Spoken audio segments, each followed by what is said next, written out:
All right, what's going on, everybody? Welcome to another session of the Remote Work Academy. We got a ton of people who registered for this one, so super excited to see everybody pouring in. We got Andrew, Brandon, Gerardo, Juan, Tim. What's going on, everybody? Thank you guys for joining us. At least for me, it's early in the morning. For Danny, it is late at night. Ivan, Tom, let me know two things before we get going. One, what city are you guys tuning in from? I am in Austin, Texas. Danny, you're in Ho Chi Minh City. Is that what you said? Yes, I am. Hi, guys. All And right. you can see Paris and London and Saigon behind me. We got all right, we got Brandon from Charlotte, North Carolina. We have Ivan from Moscow, Russia. New York, Andrew, I'm feeling for you. I got friends in New York, and it's a tough go right now for you folks. My heart goes out to everybody. Let's see, Jessica. Awesome. Miguel, let us know where you guys are coming in from. And I am also, to kick this off, so we're all on the same page here, I'm going to post a poll for everybody. I would love to check in on where everybody's at with growth hacking. So like I said, this is the most registered talk that we've had so far, which is super cool. If you see the poll up on your screen, what best describes you? Are you new to growth hacking? You want a bunch of help Danny, get some help from Danny? Do you have some experience? Are you an experienced growth hacker? You want all those advanced cool things that we could get into? And also, what are you looking to get out of it? Are you trying to get more clients for yourself or your agency? Trying to get customers for your product? If you're a SaaS or an e-commerce business, let us know. Super cool. We're going to give it just another minute. Looks like, okay, the majority of people are new to growth hacking or have some experience. And then in terms of what they're looking to get out of this, most people want to either find more clients for themselves, their agency, or their customers. Awesome. And then some people just want to generally grow their skills as a growth hacker. Well, you guys came to the right session. We have the man, the myth, the legend, the international man of mystery, Danny Flood. Danny has 25 years of sales and marketing experience. He's taught growth hacking and digital marketing in more than 20 countries around the globe. And it is super cool to have him on here. So Danny, thank you for joining us. I know this was a bit of a pain putting together, so I'm glad we made it happen. Oh, it's not a pain at all. I just you send me these links that I can't seem to get to work, and then I feel a little technologically challenged here, but that's all right. The internet can be tough sometimes, but I would love to hear from you. Kind of, what are things like for you? I mean, you're living internationally. We have some folks on here internationally. What's this? The whole current coronavirus situation. How's that been affecting you, or how have you seen that on the international stage? Yeah, it's pretty wild, man. It seems like the world has completely changed the last 2 weeks. Hmm. I've been pretty much remote, traveling for about a decade now, to close to around 40 countries. So I've actually Wow. in Ho Chi Minh City, Vietnam right now. It's the fifth time I think that I've been here, and really like the city. It's really exciting, but all the bars and stuff are closed now, so there's not really anything fun to do. We don't have any lockdown here or anything, so that's fortunate. Life is pretty normal. So, Vietnam's handling the situation pretty well. Um, but yeah, man, it's wild. I'm here on a tourist visa, and I don't know how I'm gonna get out when my visa expires. So that's a problem. A lot of people are stranded right now. Oh man. It's actually not a great time to be traveling right now. Yeah, that's a tough one. How did you get into doing remote work? You said you've been doing it for 10 years? Yeah, so I mean, to go back, I mean, sometimes people ask me like, "How old are you? Like, how is it possible that you have 25 years of experience?" And I said, "Well, I've been doing this since I was 9 years old. I've been. My father was an entrepreneur. He started Odyssey Golf. It's a golf company, and had me going around, knocking on doors, offering to take out people's trash, asking for tips and things like this. And he started me do that when I was like 8 or 9 years old. My mom was a realtor, and she had me go around prospecting for her business, where I would put these like little notepads in people's driveways. I don't know if they threw them away or they kept them or not. But I mean, I started young, is what I want to say. And then by the time I was 12, I started my own business where we were making these things called Pogs, which was a game that we used to play probably before your time, but so I had, like a succession of different businesses. And then eventually in my 20s, I got into online business.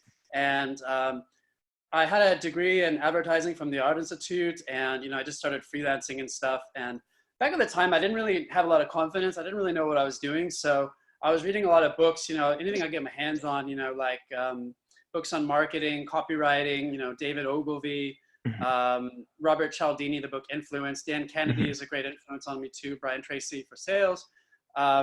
Just trying to learn as much as I could, trying to piece together all the pieces of the puzzle. And I just started this business, where I started going to like something that's similar to BNI. Do you know what BNI is? I don't know.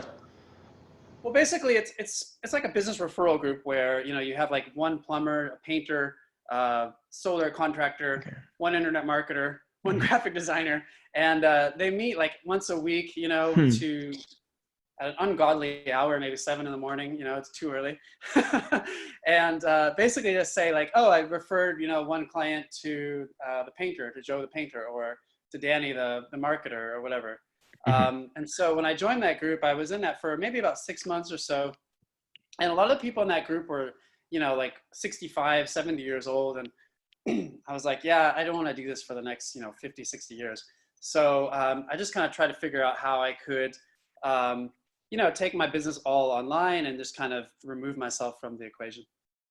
That's awesome. So do you remember what like your first big win as a growth hacker was? Like you were doing it since you were 9, but then really it seems like you got into the more technical side of it, like learning those skills, learning the copy and the advertising. Was there something that you did kind of early on that was like, whoa, this is a really powerful thing that I think I could be really good at? Well, it's hard to say because I've tried a bunch of stuff, but I think that my focus has always been on sales. Mhm. I did door-to-door canvassing for President Obama during the 2012 Oh, wow. re-election campaign, and I was the number one canvasser in Las Vegas, in Nevada, the state of Nevada. Mhm. And it's just really like it's just a question of being able to communicate with people. I think that the best growth hack that I've ever learned, if you can actually call it a growth hack, but it's something that I learned from Dan Norris. He wrote the book 7 Day Startup, and Okay. he told me all businesses grow from conversations. So Hmm. everything that we do in sales, marketing, it's just a conversation, whether it's a conversation via a webinar like this, a video, conversation over the phone, email, advertisement.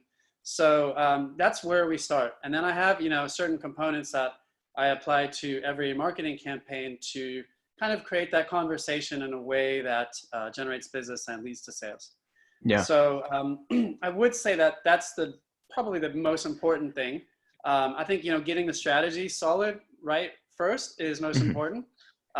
Because you can't just start growth hacking and automating stuff and trying all these shiny objects if you're just spamming people. That's not really what I believe in doing. Yeah. Yeah. So let's to give people like as much tactical stuff as possible. So if we're using the example of say somebody's like a copywriter or something like that, or they're maybe new to a skill like this, they just potentially are transitioning to taking on more remote work, or they're really looking to get into this and generate, another stream of income. What is kind of the process and how should they be thinking about that? It's like, okay, maybe they've written some copy in the past, but they've never really formally gone out and found clients and tried to like grow that business. And now they're like, maybe they're looking to replace their income and they need to like immediately start getting $5,000 a month coming in or something like that. How should they be thinking about it? What would that look like? What would that process be? Yeah, well, that's a great question. I think if you already have like a foot in the door, and you want to know where to go next, I've heard a saying, and there's a couple of variations of this saying, where, if you're walking up a staircase where you can't see the end of it, you can't really see, 10 steps ahead of you, but the next step is lit for you. It's Mhm. clear for you. So what I'm saying is that, if you want to go in a certain direction, you might not know, like what a $5,000 or $10,000 a month business looks like, but chances are, the next step that you need to take, right? Hmm. So I would say that, no matter where you are, I mean, you probably have a good idea of what you want to do next.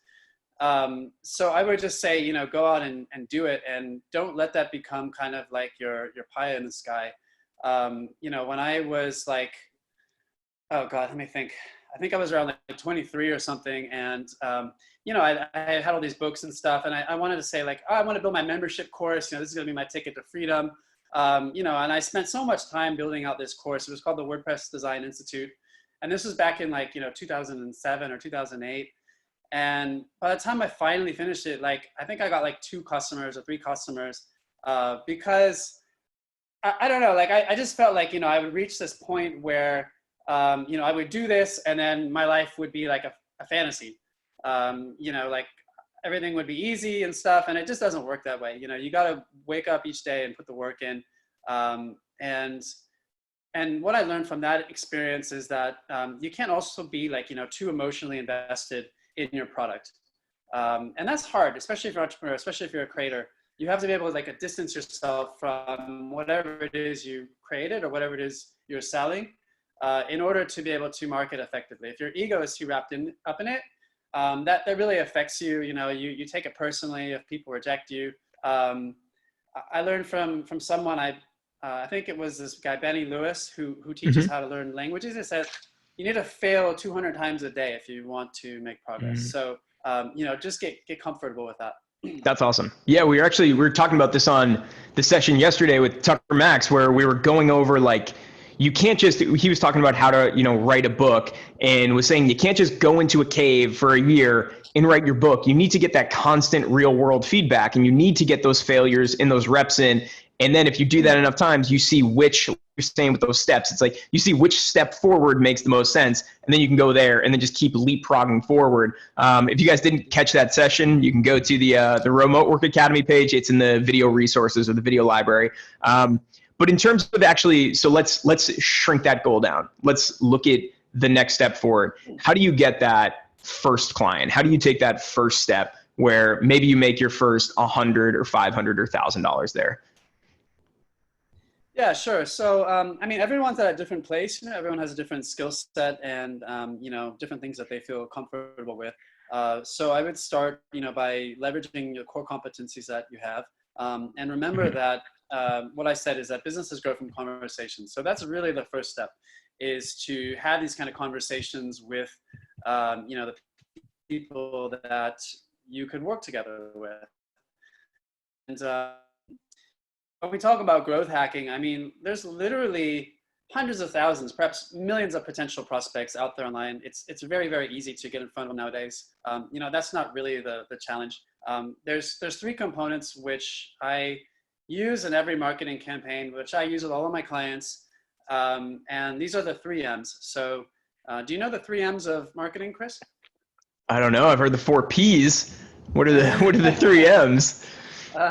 Well, the 3 M's are pretty simple. So 1 is market, 2 is message, and 3 is media. So the first one is your market. And I don't know how many of you have read my book, but in my book, I say, you know, you need to really be able to identify who your best prospects are, really understand, really define your target market really, really well. And then if you don't really know them that well, you know, go out in front of them, ask them questions. You know, ask some good questions, you know, like, what are you struggling with? You know, what do you need help with?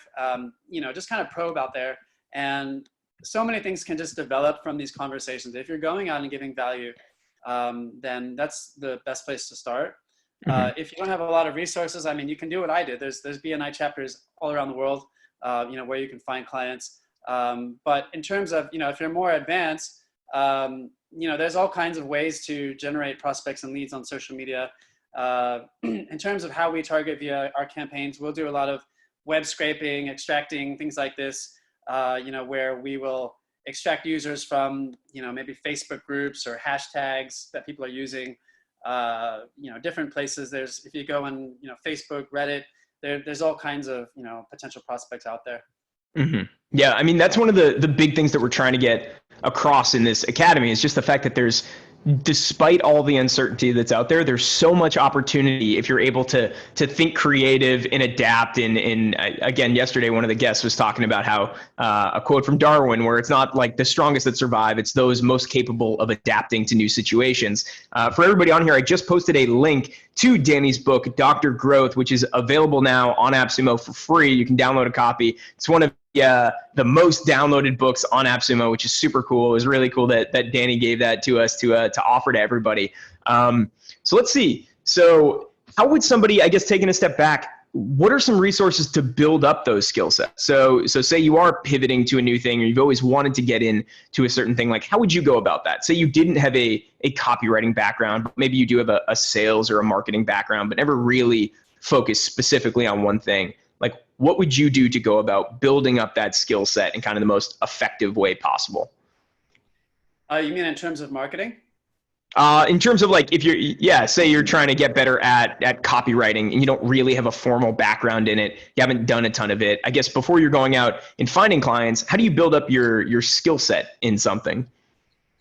Well, I would say the first step is to get the book, Dr. Growth, because I have some good information in there. But I also have, some slides that I can send you guys that I use when I do my live presentations, and it kind of covers everything that I mentioned about all of this in more detail as far as market, message.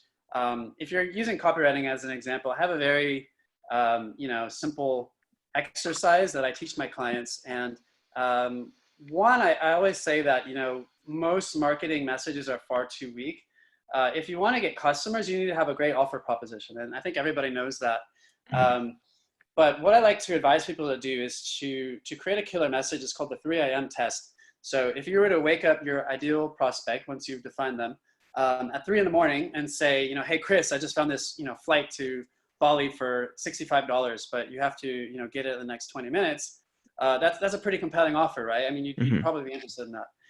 But if your offer is not good enough that, they don't pay attention, then you're probably, people are just going, no, thank you, bye.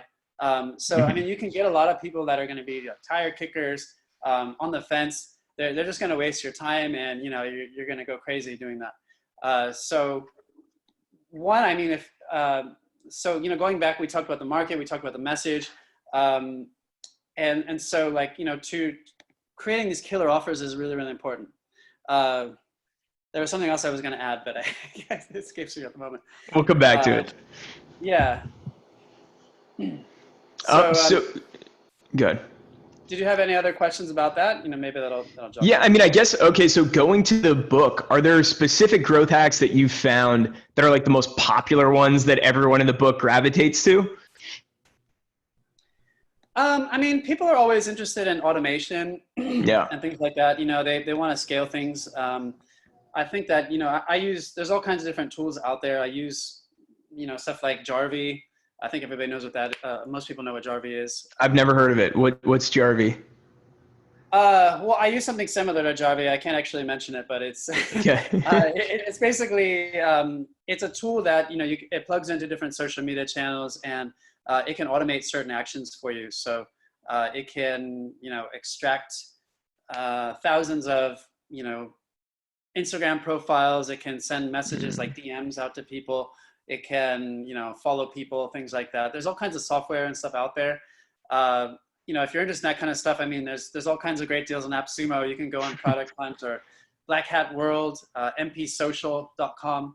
You can always find, like the next shiny object on one of these channels. But what I'm usually interested in creating is, profitable systems. So I want things that, they can run consistently, and I don't have to spend a lot of time on them. So there's a great book called Work the System.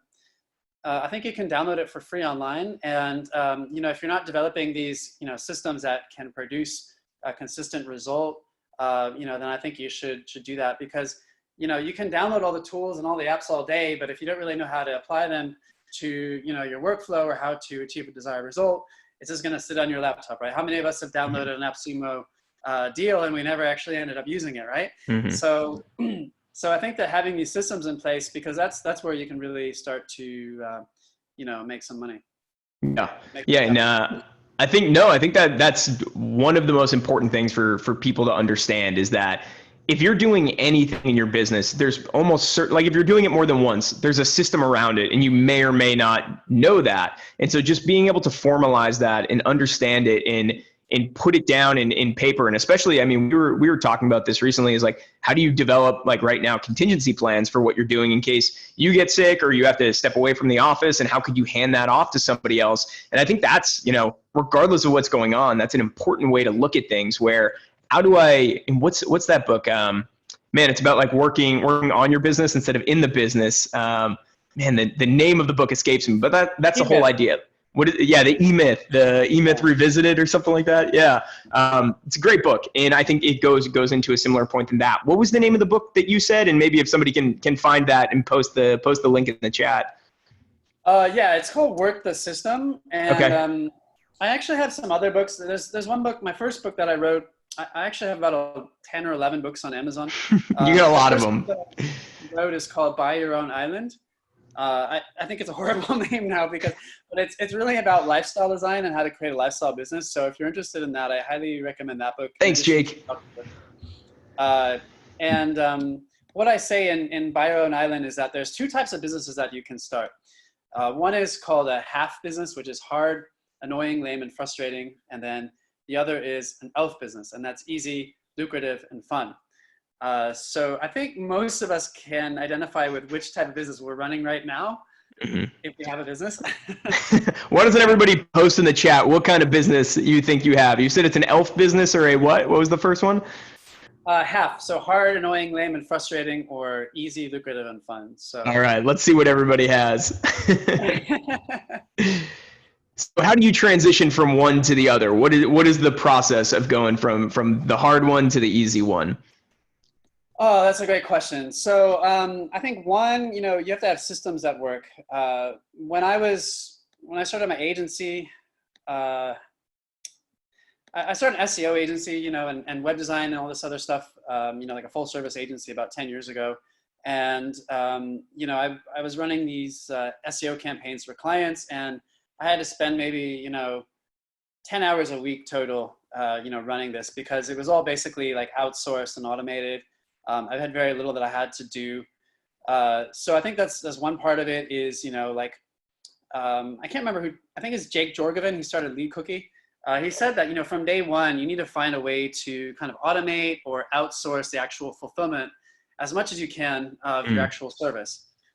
So in those days, I had like I could outsource different things to other providers basically. And then I kind of, put it all together. I think another thing is, I would say that in terms of marketing, customer acquisition is the most difficult part of marketing. Getting somebody that doesn't know you, completely random prospect, to become an interested lead and then to convert, that's a lot harder than just keeping the clients that you have.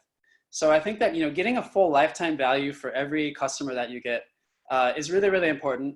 And, having a system in place for leveraging those customers, getting referrals, reactivating past clients that used to work with you is really, really important. So I think that, if you want a lifestyle business, you have to be able to retain your clients so that, they say, Chris, I never want to stop working with you. Yeah, that's a good line to hear from a client. Are there any any tools that you really like for like building out those systems or designing the systems or kind of putting that process into place where you can hand it off? Like, do you typically just do a screen share and record a walkthrough and then hand it off? Do you put it into a Google Doc and share that? Like, one of the tools that I really like is funnelytics.io. And I like to just structure out whether it's like an email campaign or it's a funnel, and just structuring it all out there where you can visually see the way everything is going to flow through it. But I'd love to know what tools you use and how you structure that so you can hand things off and build that muscle of process. You mean in terms of when I work with other people? Yeah. Well, the thing is, I don't really micromanage too much. So I don't usually have an issue. I think that, as long as the expectations are quite clear, then there's not really too much to work with. So I think, as long as you're getting clear instructions from the get-go and, the tasks that people are doing for you are repetitive and time-consuming enough, you don't have to continue to give them tasks to do. So if I were to think, and look back, like when I was doing the SEO, for example, we were doing some gray hat stuff. I tried a bunch of other stuff. Like I tried doing the white hat stuff, and it just made me want to kill myself. Excuse me. And can you define that for everybody? What is gray hat, black hat, white hat?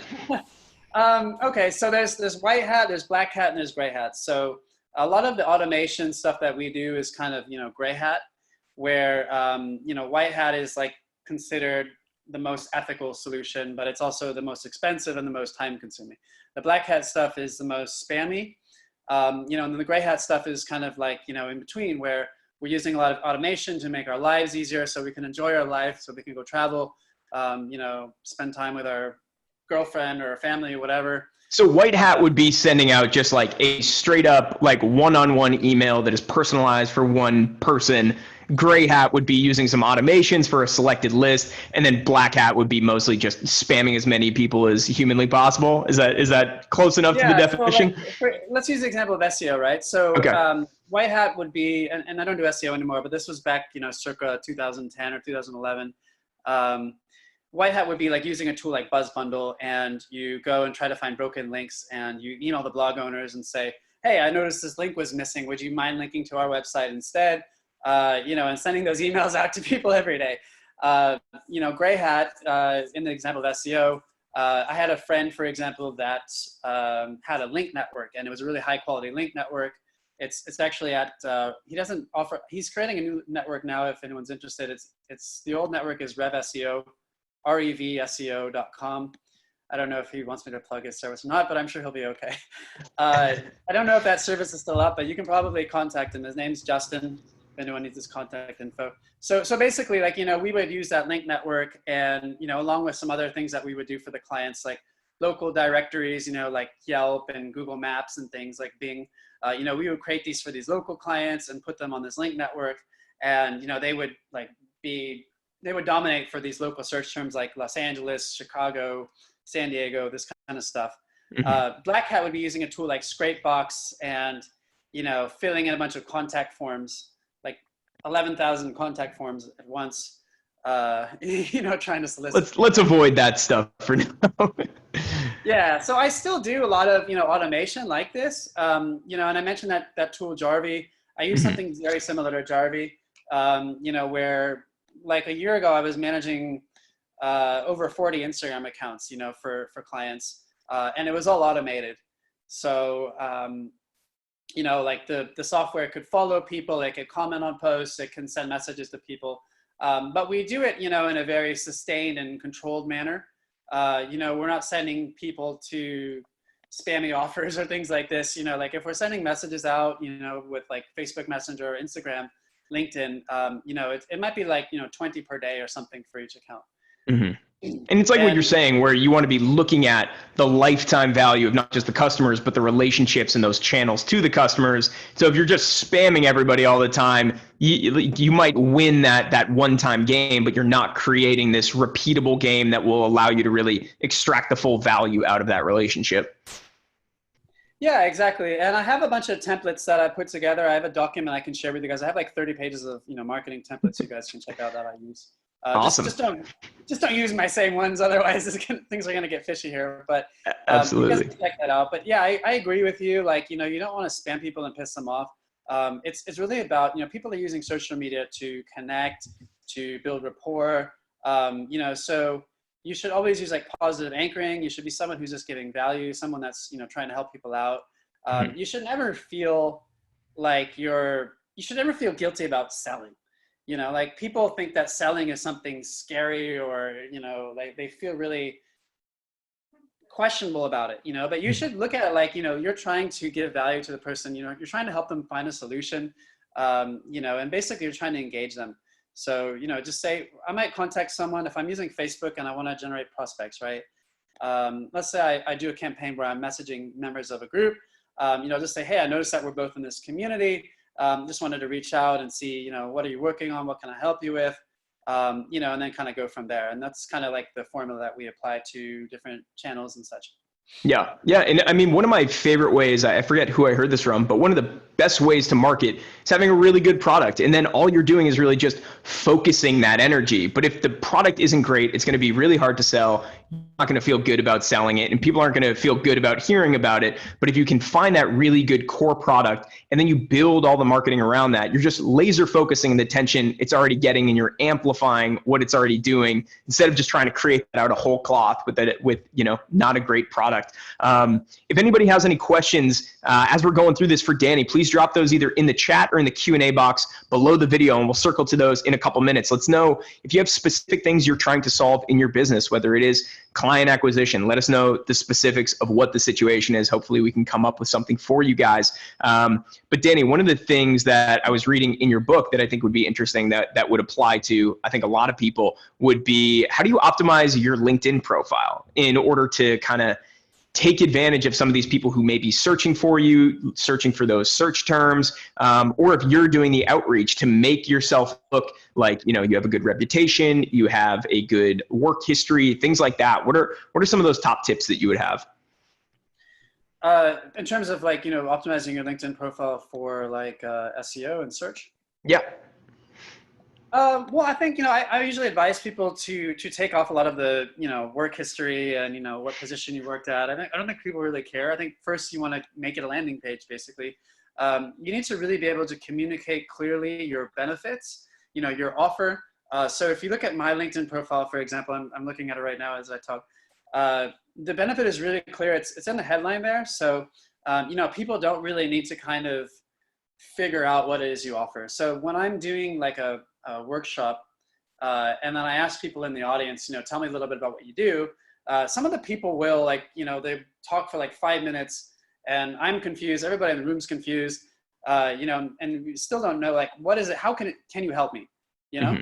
So if you look at my profile, it just says, double your business profit and income, growth hacking for profits, leads, and customers, 2 weeks available free. So it's really, really clear. This is what I do. This is who I help. And this is how you can get started. And there's one guy that talks about branding. I forget his name right now, but he says that, you have to be able to communicate this message over and over and over and over again until you get sick of it. So, if you're doing YouTube videos and you're creating whatever it is, you need to be able to, in every message, you need to be able to communicate very clearly, this is how I help people, this is what I do. And I think that's probably the most important thing. So if you go back to that, 3 a.m. test that I told you about, Mm-hmm. You can't waste people's time. And, going back to the experience when I was doing, door-to-door canvassing in Las Vegas, let's say, and they gave us these scripts to use, it was a really well-run campaign, but I had a lot of people, closing the door on me. I would say, hello, I'm Danny on behalf of Organizing for America. I don't think they've ever heard of Organizing for America. So I just say hello, I'm here on behalf of President Obama. He asked me to, I'd like to come speak with you for a moment. Do you have a minute? And, sometimes somebody would be closing the door and I'm just like, well, President's coming here next week and you can get free tickets to the event. All I need to do is get your email address. Could you just take a moment there? And so, a lot of people would just they want me to leave me alone. They want to go back to watching Jerry Springer or whatever it happened to be. But you get them to open up the door again. So Yeah. that's a really great lesson too, is that, you can't really give up easily. You're going to experience pushback in sales. But as long as you have confidence and that you are knowledgeable, that you can help people, that you have that passion, then it doesn't faze you. Yeah. Well, what I remember, it reminds me of, I was reading Russell Brunson's book of ClickFunnels. One of the things he talks about is he used to do these presentations and these webinars, and he would just be like, I am going to pack this with information. I'm going to give people as much value as humanly possible. And then he would end his presentation and say, okay, go sign up for my course or whatever it was. And it would just be crickets. And then he was like, man, why is this happening? Why won't people sign up?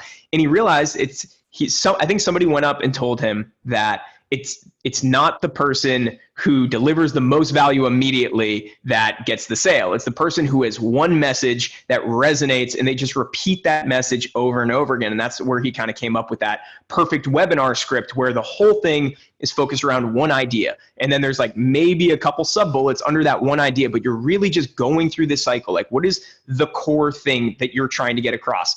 I help small businesses in the medical device industry get more sales from existing customers or whatever it is. Neville Medora, who runs a copywriting course, who used to work at AppSumo, actually kind of helped define the voice of AppSumo's copy. His whole thing is before you try to be clever, you have to be clear. You have to have a very clear message. Can anybody understand it? Or do they have to go through friction in work in order to understand that message? Because people, YouTube is always a click away. So give people something that they can just immediately absorb. Yeah, All I right. agree. And what I recommend to people, I mean, if you're an AppSumo customer, don't just be a customer. Watch what AppSumo is doing because they have done a fantastic job of, growing their business and marketing their products. So don't just, go to their website, saying, okay, I'm going to download this, I'm going to download that, I'm going to download that. Study the way that they're marketing and study all of the other good marketers and see what they're doing. Don't just like, say, I'm going to learn something from their product. Say, I'm going to learn something from the way that they're marketing themselves. I'm going to learn something from their headline. I'm going to study their offer. I'm going to look at the colors they're using, the images they're using. This is a way that a true marketer thinks of things. Yeah, and I think even taking that one step further, if you're thinking about client acquisition, what you can do is you can find these companies that are doing things great, and then you could potentially go look at what they're doing. Say it's copywriting. You see how they're doing copywriting. It's like, I studied this, I understand what they're doing, and I could even do this better. And you do a breakdown, you do a tear down, and you show all of the spots that you can improve what they're doing. Or you learn from AppSumo and you go to another site and you see what they're doing and just send them to it. I think there's such value and it's such an underrated channel of just being like, let me put in, twice as much work as everybody else and give you something for free. And now you see the value immediately. So you could go to a company that you want to work with or go to a client site that you want to work with. Hey, I love what you're doing. Your competitors are doing X, Y, and Z. I actually already rewrote your homepage copy for you. Here you go. Happy to do it on your other pages as well. It's like something like that is going to get so much more attention than doing some of this more black hat stuff that we were talking about earlier.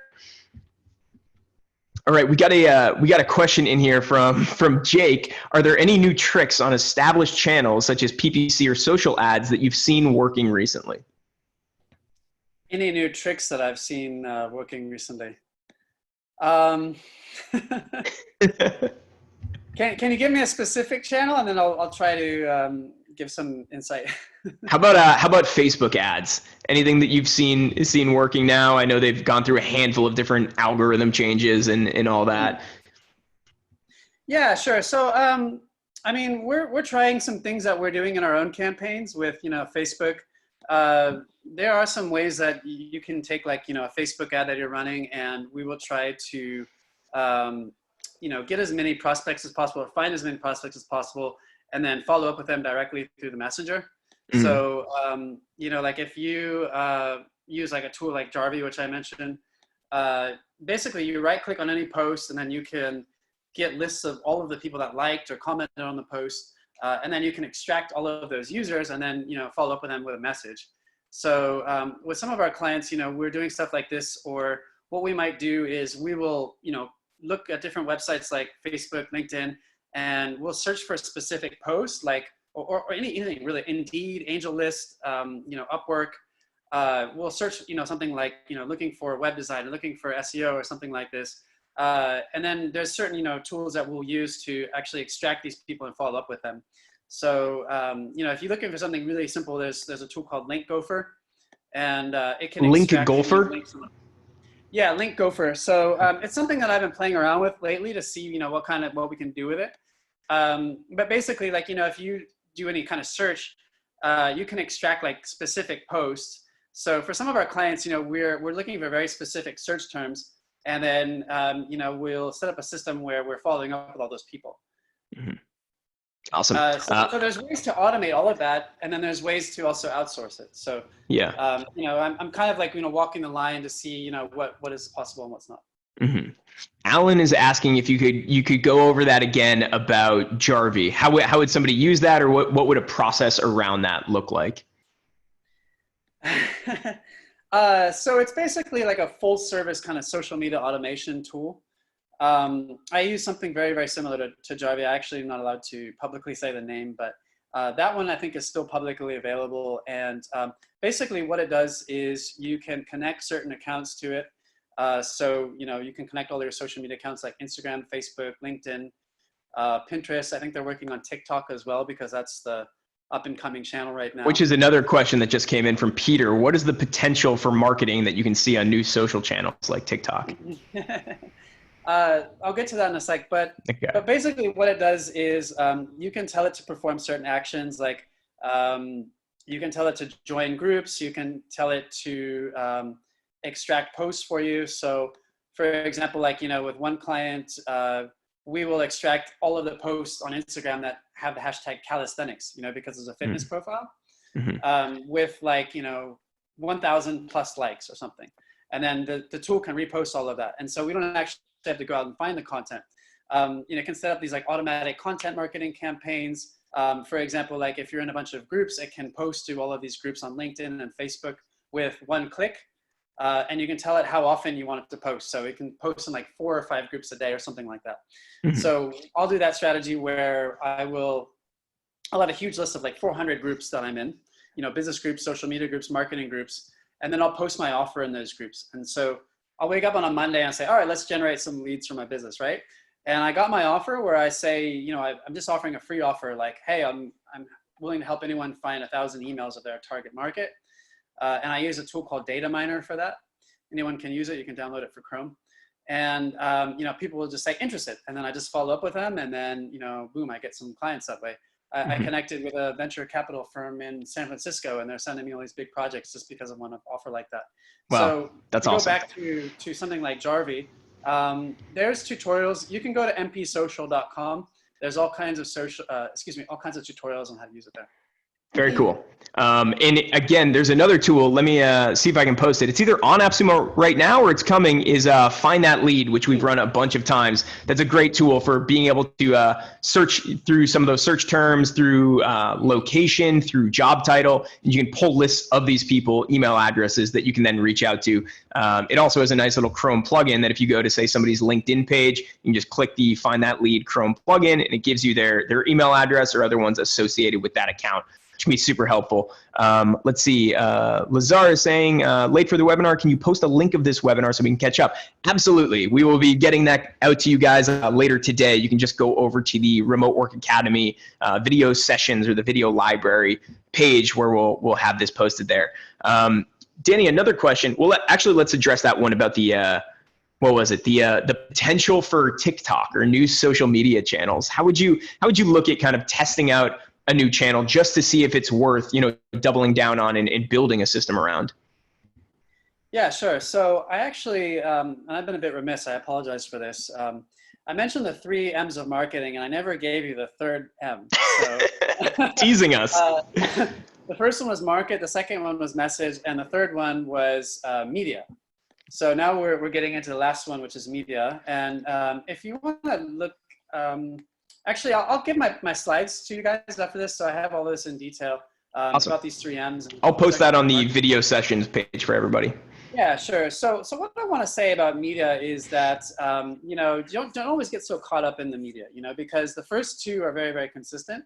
You know, as long as you have a message that resonates with your target market, you know, you can put this message on every social media channel, more or less, and you're going to find leads as long as those leads exist.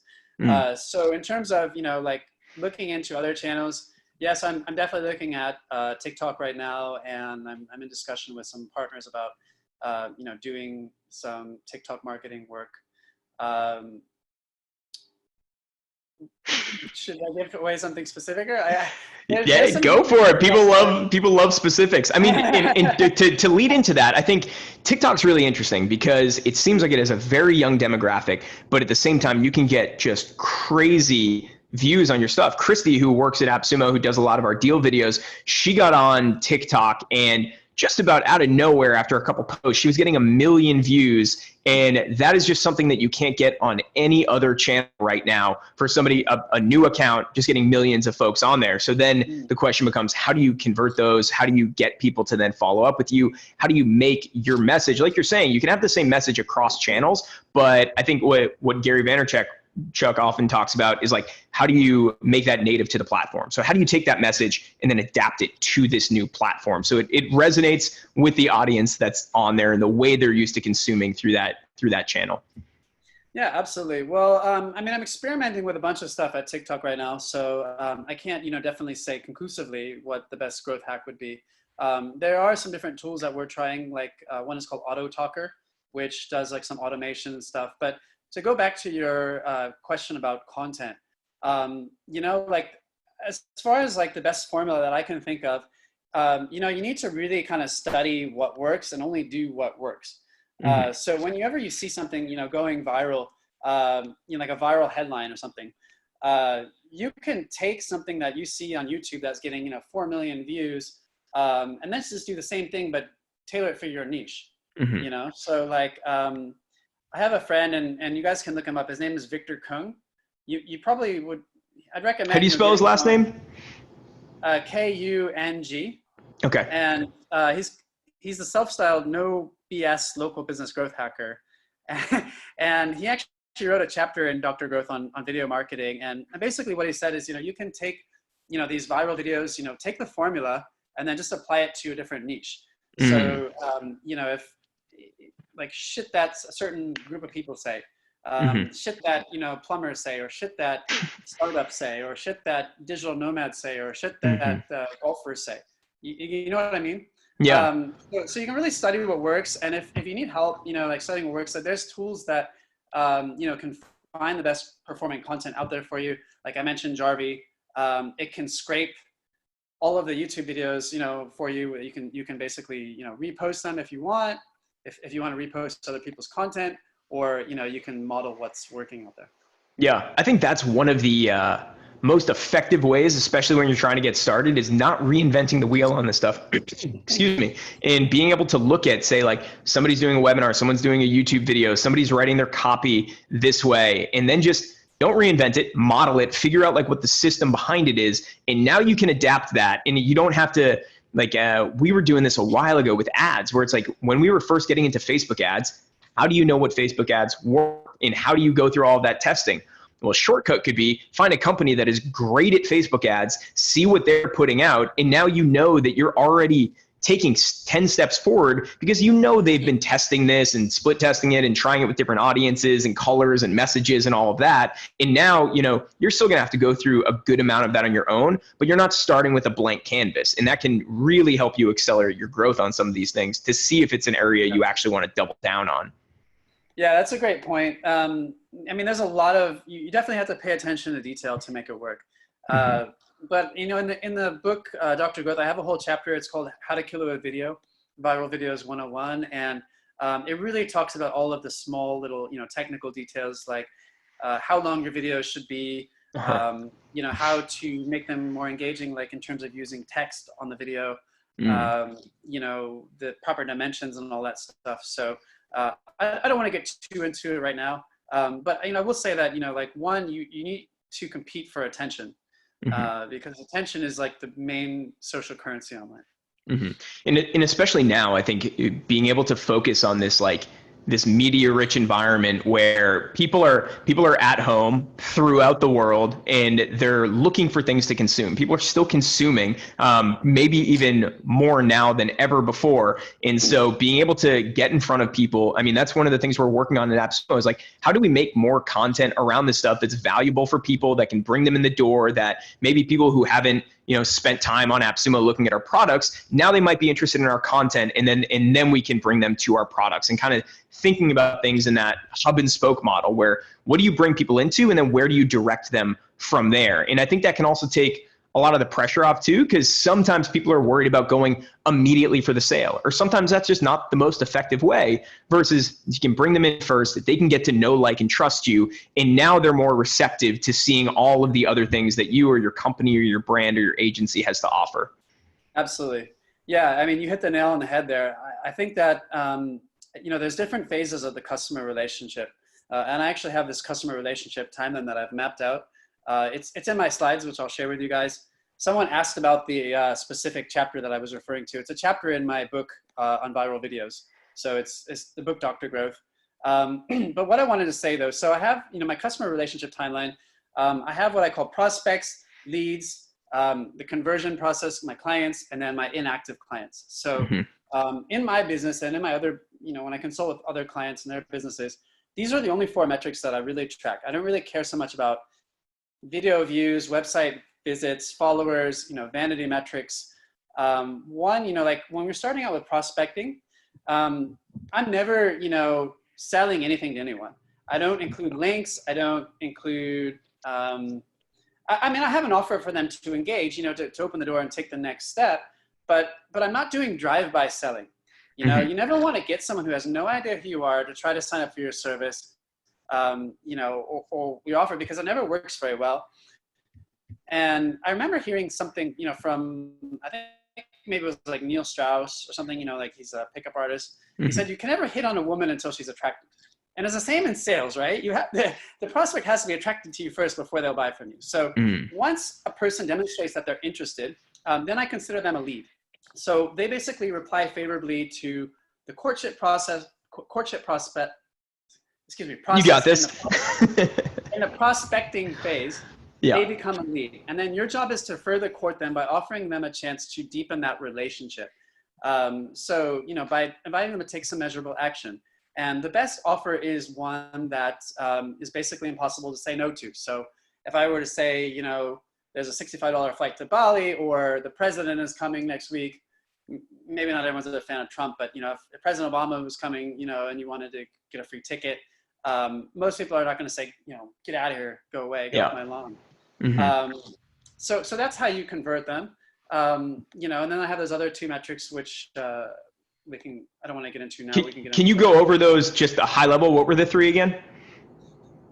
Yeah, sure. So the four steps are prospects, leads, conversions, your active clients, and then your inactive clients. Yeah. So in order to convert your leads, you need to have like a really irresistible offer. And there's different types of propositions that you can experiment with. I think that I cover this in maybe in my book, Buy Your Own Island, where, you have like a safety proposition, which is like a guarantee, 90-day money-back guarantee, 2-week free trial, unique experience proposition, a unique sales proposition, a unique value proposition. And then there's one more. But basically, you want to create like a price and value proposition that no one can beat. And you really have to look at it as like a negotiation. If somebody demonstrates an objection, they say, well, I'm not ready yet, or, it seems like the price is a little bit much, or, what do I get for the price? You can't let that defeat you. It's basically just a question. So you compliment it. You say, that's a great question. I'd love to get your feedback on this. What are you willing to pay? Or, if I were to give you, the first month for free to try it out so you can trust me, would you be willing to sign up? So it's that art of, getting people that are on the fence to try your service. And, you obviously can't always do this in sales one-on-one. I'm often negotiating big contracts, but, you can always do this through the use of surveys. So there's one survey tool. I'm trying to find it. Sorry, it escapes me right now, but. No, you're good. I'll find it probably in a second. And Rick is saying, awesome content discussion today. Thanks, guys. Thank you, Rick. Appreciate that. How's everybody else feeling about this? You guys getting value out of it? You have any other questions that you want to ask? We got just a couple minutes left, so feel free to post any questions you might have for Danny about growth hacking, or how you can start taking advantage of some of this stuff today. Danny, I guess one of the questions I had is, do you see certain things that people are spending like way too much time on when they're trying to find clients, or things that they should be, doubling down on and focusing more on? That's often the thing that, gets the best results, but people just don't want to do it. Yeah, that's a great question. I think that a lot of entrepreneurs and business owners, and I've worked with so many, I've traveled around and done workshops and consulted with people from, Bangalore to Seoul, all over the world. And I think that a lot of people kind of get caught up in all the busy work, I think. They spend a lot of time trying to perfect the product and, dealing with web designers, and the website's not ready yet, and all this other stuff that, these excuses. And, years go by and they still don't have a customer for their product, And so I think that, in my opinion, you should be able to find a customer from day one. Even if you don't have the product built out yet, and hopefully you can get the product built out and deliver that result. But I would always go to the customers first and say, hey, this is what I'm looking to build here. This is in beta right now, so I'm willing to, give you like a good discount on this. Would you willing to try it out with me? This is why I think it's will be worth it for you. I think it's a good opportunity here. And a lot of people will say yes. So when I mentioned, and I know that not everyone has this, but when I mentioned those 4, metrics that I tracked, the last one was inactive clients. So, this is anyone that I worked with in the past, or maybe it was like my professors at school or, people that or my colleagues or whatever, I'll make a point to like reach out to them, like, maybe once per quarter. So I think it's a huge mistake to never communicate again with customers who discontinued your service. But a lot of companies do that.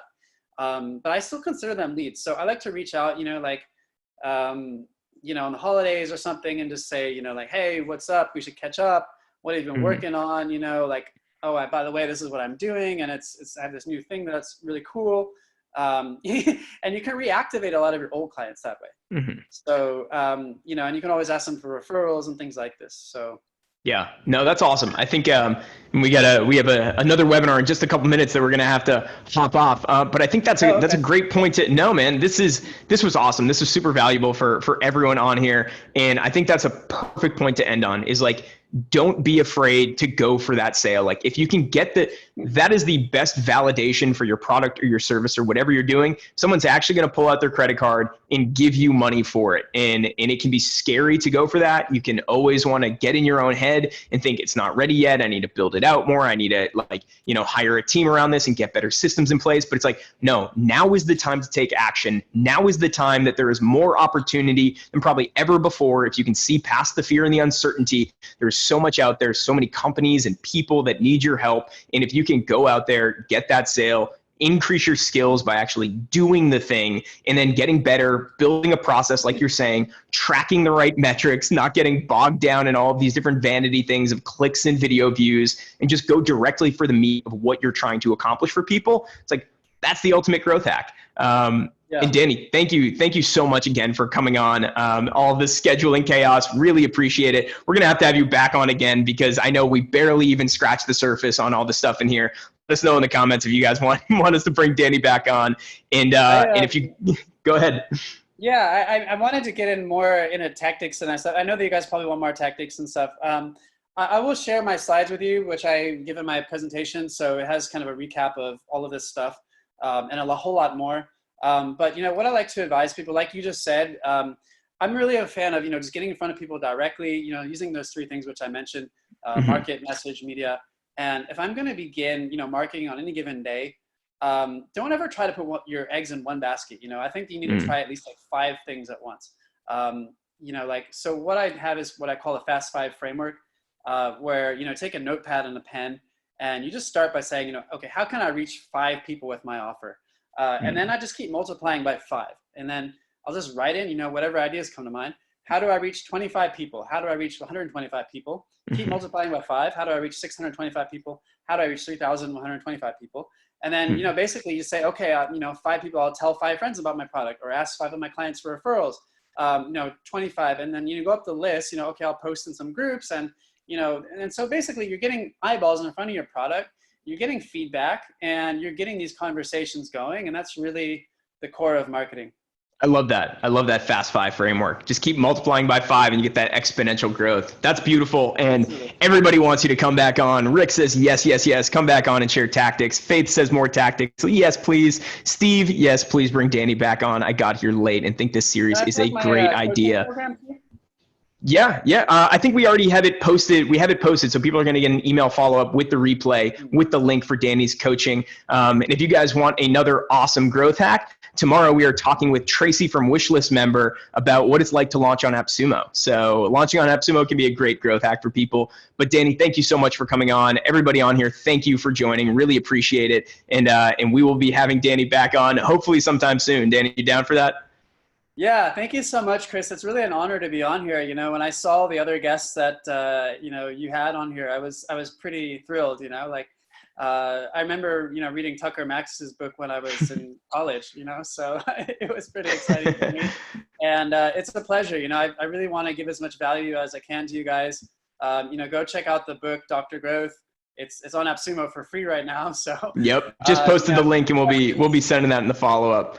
Yeah, and then give them my Instagram link and anything else my contact info, and you can get in touch with me. Awesome. I'll follow up with you by email, get all of those links you mentioned, and we will post those on the replay so everybody can get access to them. Awesome. Danny, thank you so much. Have a good night in Ho Chi Minh City. Everybody on here, thank you guys for joining, and we'll be talking to you guys soon in the next session. Take care, everyone. Take care. Bye.